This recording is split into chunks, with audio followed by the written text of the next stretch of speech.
Hello everybody, that is here. Today video about new darling for computer cases, LianLi O11 dynamic case. Everybody going crazy about it and seems everybody building in one. So probably will be some backlash later, but right now it's probably the top case on the market. And I also get curious, what's this thing all about? And I get one for myself. And it's with help of some of you or many of you who support our channel indirectly by buying stuff from Dazmod store, donating your reward points, not using your reward points, using low-cost payment methods such as email money transfer. It's only for Canadians, but it's actually saved quite a bit because credit cards and PayPal murdering us with their fees every order you make. So I got this one and I'm not going to review it and I'm not going to bash it either, but there was a few things that I didn't like, if you will. I like a lot, but few things I didn't like, and I just want to speak about those ones. Not to be negative, but usually when you have a sponsored or otherwise review of the products, you get all good points. And sometimes people a little bit not talking about things that may be concerned. So that's why I would like to make this video. There are no particular concern, don't be worried. If you have one or you're going to get one, you just ordered one, good case. And just a few things from my personal experience when I get it. I always was a big, and I still, big fan of LianLi. I had a few in my life, and then I didn't have any LianLi cases for some quite time because the whole company was in hiatus. I believe that the actual founder and owner died at a certain point and his son took over. Don't quote me on this, but that I heard. And then company went through a few years of wishy-washy situation. But anyways, so the last case that I got a few years ago and just recently decommissioned it because I upgraded to something newer was a HTPC that I use at my home. I don't play games on my TV, but you know, you watch DVDs, not anymore, Blu-rays, but I used to, or you know, YouTube and stuff like this. Of course you can do it from a smart TV, but I kind of like to watch things from my computer. That's the reason I still have HTPC, now a little bit faster, better version. So this is, I don't even remember the model name, but this is one of the LianLi desktop cases for HTPC. I had it under my TV for good 5 years, and now it's here on the desk, just for comparison with new model. So when I got my LianLi from, I don't even remember when I ordered it, I think Mike's shop, so it doesn't matter. So as soon as I got the case, the first shocker that came to me, when you have something called XL, you expect to get XL. I don't know in whose word this case can be called XL. I think it's barely cut for medium in size, and I would even say small. But again, it's all relatives, but you maybe need to look actual dimensions when you're shopping for LianLi XL or smaller browser, not XL, regular version, and just you know, kind of take a ruler and look how big it is, because the case, it's a medium tower at best, and I think calling it XL is just a pile of crap, to be honestly, because it's totally mislead you on the size of it. It's still pretty much enough for all I want to do. Triple radiator usually covers most of the builds. If you want to go overboard, you can add extra for diminishing return, but you know, it's good enough. It's just not as big. I think it's a regular tower at best, and the smaller one, it should be called mini tower, not XL and nothing. So that was the first thing that I surprised. It was, to be honest with you, complete shocker, because I saw somewhere that people commented that case is not as big, but it actually was even smaller than I expected. So take a ruler, check it out, and you will see. Or watch my video, you can compare it with me, how big the case is. Second thing that I believe somewhere in description it pretty much says that it is aluminum case, and I love aluminum cases for the two reasons. First, it's weight nothing. So all water cooling stuff is heavy. So if you have a heavy case and you add water cooling, it's just hurt your back to work on it. So aluminum cases is joy. So this is not aluminum case.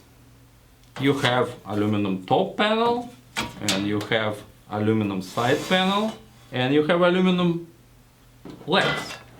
But the case itself is metal and it's heavy like hell.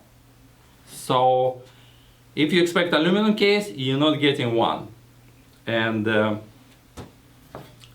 maybe it's big deal, maybe not, but it's not aluminum case. It's a standard metal case with some aluminum accents.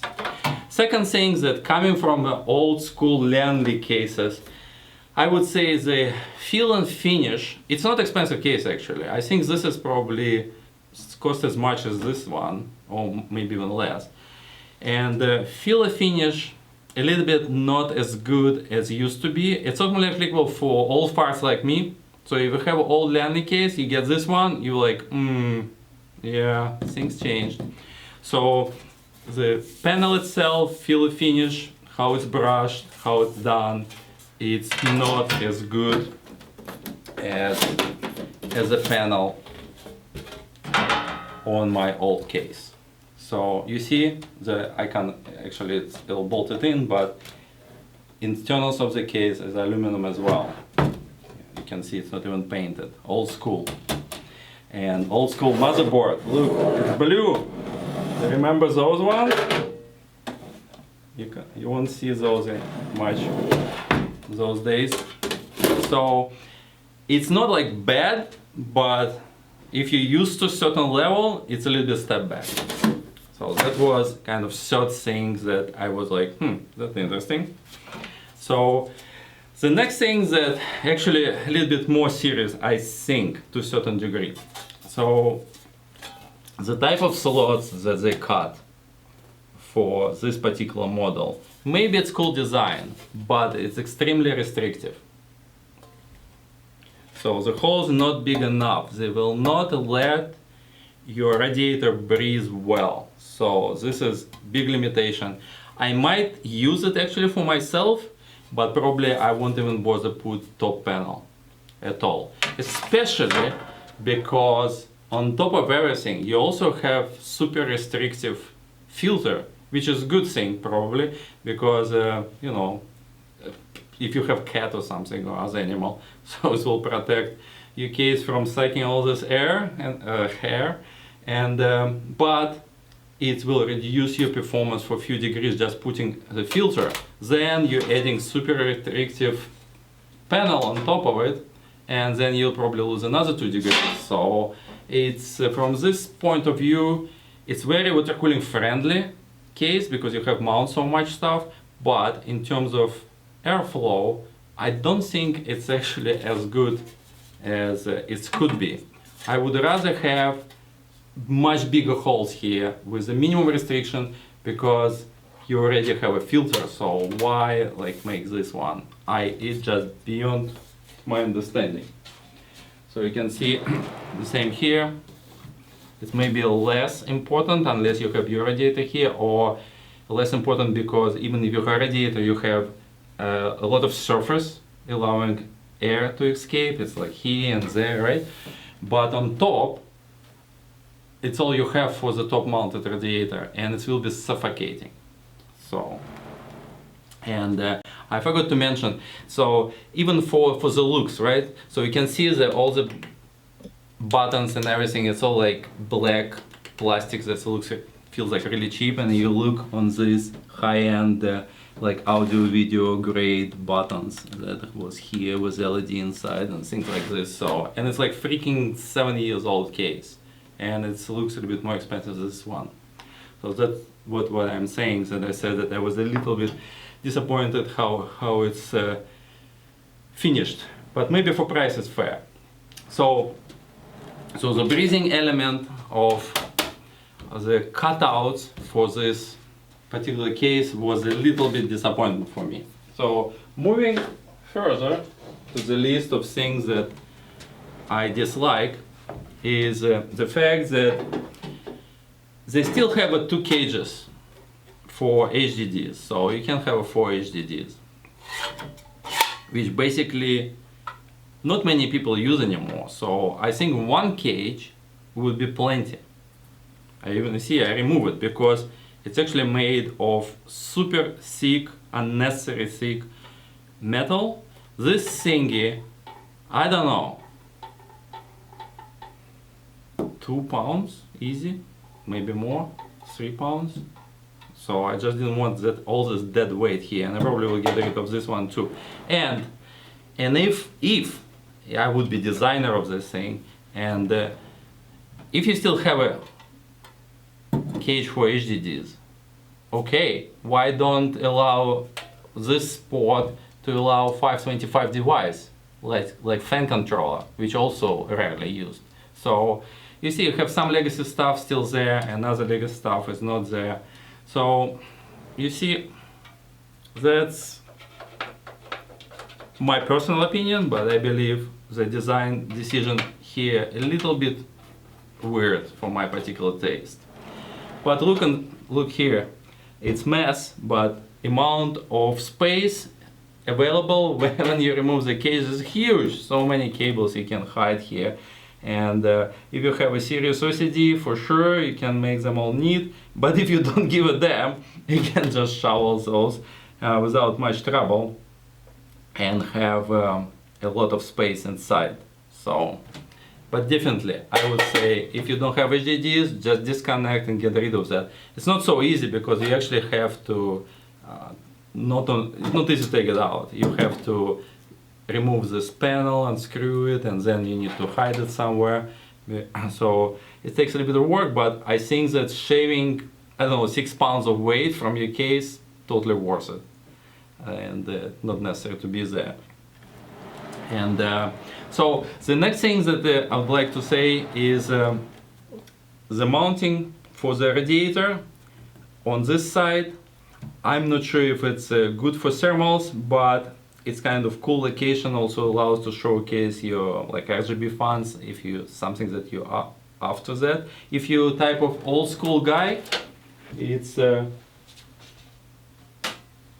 perfect spot to put your reservoir and pump combo, because you basically, it's all the holes, million holes here, very easy to mount, and you put a bracket, put your reservoir, and you're happy. That probably is the largest size you can put here without much obstruction, but that's how it looks, and that's how I did it. So I have a dual pump top and the reservoir.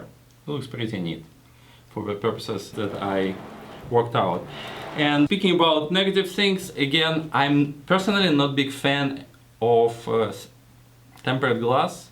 It's extremely heavy, so it's a huge heavy thingy on the side, panel, another huge heavy thingy on the front. So it's again, it adds to the weight of the case, but at least you can easily remove them and carry case without it and reinstall it quickly.